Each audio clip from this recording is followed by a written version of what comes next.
పీఠాపురం పాడ కార్యాలయంలో ప్రజా ఫిర్యాదుల పరిష్కార వ్యవస్థ నియోజకవర్గ స్థాయి కార్యక్రమాన్ని ఈ నెల నుంచి ప్రతి నెల ఆఖరి సోమవారం మాత్రమే జరపాలని నిర్ణయించడంతో సోమవారం జరిగిన కార్యక్రమానికి ప్రజల నుండి అర్జీలు వెల్లువెత్తాయి. పీఠాపురం పట్టణం నుండి పాడ కార్యాలయంలో పాడపీడి శివరాం ప్రసాద్ ఆధ్వర్యంలో ప్రజా ఫిర్యాదుల పరిష్కార వ్యవస్థ కార్యక్రమం జరిగింది. వివిధ శాఖల అధికారులు సిబ్బంది హాజరైన కార్యక్రమానికి నియోజకవర్గంలోని పలు ప్రాంతాల నుంచి ప్రజలు వచ్చి తమ సమస్యల పరిష్కారం కోరుతూ అర్జీలు అందజేశారు. ఇందులో భాగంగా పట్టణంలోని కత్తులగూడెంలో పార్కు కేటాయించిన ప్రభుత్వ స్థలం ఆక్రమణకు గురైందని తక్షణం ఆ స్థలాన్ని అధికారులు స్వాధీనపరుచుకుని అక్కడ ప్రజల ఉపయోగార్థం పార్కు నిర్మించాలని బహుజన సమాజ్ పార్టీ పీఠాపురం నియోజకవర్గ ఇన్ఛార్జ్ కండవిలి లోవరాజు ఫిర్యాదు చేశారు. అలాగే పీఠాపురం గొర్సా రోడ్లో 7 కాలువల వద్ద గల 110 ఎకరాల ఎంకయ్యమ్మ చెరువును కొంతమంది ఆక్రమించుకుని వారి పిల్లలకు కట్నాలుగా కూడా పనిచేశారని, రైతులు పశువులు వెళ్లేందుకు కూడా వారు అడ్డుకుంటున్నారని రైతు దౌలూరి లచ్చుబాబు, దౌలూరి రాంబాబు, బాలిపల్లి రాంబాబు మరికొందరు ఫిర్యాదు చేశారు. తక్షణం ఆ చెరువు భూమిని కాపాడాలని పీడి శివరాం ప్రసాద్కు విజ్ఞప్తి చేశారు. పట్టణ శివారు మహారాజా రైల్వే వారధి పరిసరంలో ఉన్న ఆయకట్టు రైతులు తమ పొలాల్లోకి వెళ్లేందుకు మార్గం లేక తీవ్ర ఇబ్బందులు పడుతున్నారని అధికారులు పరిశీలించి దారి ఏర్పాటు చేసి రైతుల ఇబ్బందులు తొలగించాలని పిఠాపురం మహారాజా పరిసర ప్రాంత పరిరక్షణ సమితి అధ్యక్షుడు రైతు సంఘం నాయకుడు యనమండ్ర సూర్యనారాయణ అధికారులకు విజ్ఞప్తి చేశారు. సరైన ఇల్లు లేకుండా అందులోనే వాళ్ళని నానా హింసలు పెట్టి అందులోనే వాళ్ళని బతికేటట్టుగా చేస్తున్నారు. గవర్నమెంట్ నేను ఏమని చెప్తున్నానంటే నిజంగా వాళ్ళకి పట్టాలు ఇచ్చేలా ఉంటే ఎక్కడో దిక్కునివ్వండి. ఇది పార్క్ అనేది ఒకళ్ళ గురించి కాదు, పార్కు అది అందరికి సంబంధించిన పార్కు. నాకు ఒకడు వద్దంటాడు, ఒకడు కావాలంటాడు. వాళ్ళ తాతగారిది కాదు, మా తాతగారిది కాదు, అది గవర్నమెంట్ కేటాయించిన పార్క్. అది గవర్నమెంట్ కేటాయించిన పార్క్ కాబట్టి ఒకరికి ఇష్టం లేకపోయినా ఒకరికి ఇష్టం ఉన్నా సరే అందరికి సంబంధించిన పార్క్ కాబట్టి ఒకరికైనా సరే పార్క్ డెవలప్మెంట్ చేయవలసిందా గవర్నమెంట్కి సిద్ధశుద్ధి ఉంది. అందుని కాబట్టి అధికారులు దీని మీద దృష్టి పెట్టి నేను ఇప్పుడు దాకా కూడా నేను అలా పెట్టుకుంటాను వచ్చాను. దీని మీద ఎప్పుడు కూడా తీవ్రంగా నేను చేయలేదు. ఇది ఎందుకనంటే ఒక గవర్నమెంట్ ఒక స్థలాన్ని కేటాయించినప్పుడు అది అందరికీ సంబంధం కాబట్టి వాళ్ళందరికీ సక్రమంగా దాన్ని డెవలప్మెంట్ చేయవలసిన బాధ్యత మన మున్సిపల్ కమిషనర్ గారికి ఉంది. కాబట్టి నేను ఇవాళ మున్సిపల్ కమిషనర్ గారికి, పాడ కమిషనర్ గారికి, పాడ పీడీ గారికి నేను కంప్లైంట్ ఇవ్వడం జరిగింది. దాని మీద నేను ఎప్పుడో దీని మీద దృష్టి పెట్టాను, వాళ్ళకి నోటీసులు ఇచ్చాను. వాళ్ళకి ఆల్రెడీ నేను నోటీసులు పంపించానని చెప్పారు.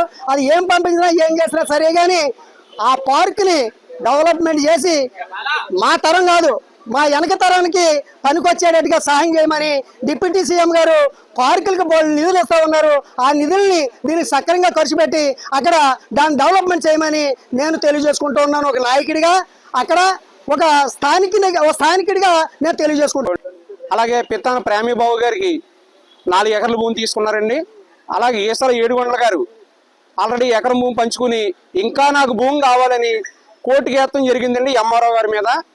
ఎంఆర్ఓ గారు ఊడసొద్దండి ఉంటే వీళ్ళు కింద స్థాయి వాళ్ళకి డబ్బులు ఇచ్చి ప్రతి సంవత్సరం ఊడుతూ జరుగుతుందండి.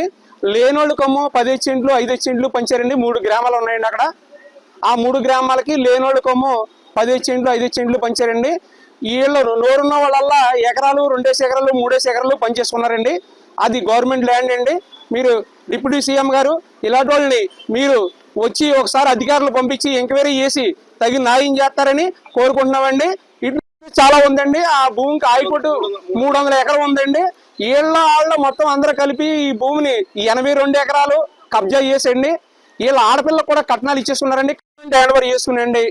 ఒకవేళ మీరు మామూలు దేవుడి మాన్యాలు పాట పెట్టినట్టు పెడితే సంవత్సరానికి 50 లక్షల రూపాయలు వస్తుందండి.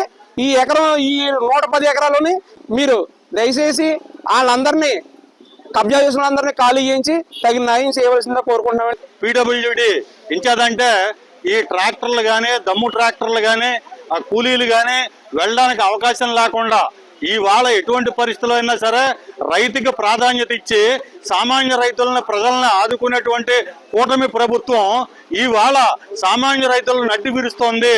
ఎందుకంటే దారి లేకుండా వారికి ఎటువంటి పరిస్థితుల్లోనూ పీడబ్ల్యూడి రైల్వే వారు సామాన్య రైతులకి ఒక వే ఇచ్చి వారు ట్రాక్టర్లు వెళ్ళడానికి బళ్ళు వెళ్ళడానికి దారి చూపించి ఈ రక్షణ చర్యలు తీసుకోవాలి. లేదంటే రైతులు వ్యవసాయం చేయలేరు. ఇవాళ చిత్రాడ ఫ్లైఓవర్ బ్రిడ్జి దగ్గర నుంచి ఉమర్ అలీ షా గారి పీఠం దాకా రైతులందరూ కూడా మధ్యలో ఉన్నటువంటి రైతులందరూ కూడా చాలా ఇబ్బంది పడుతున్నాం.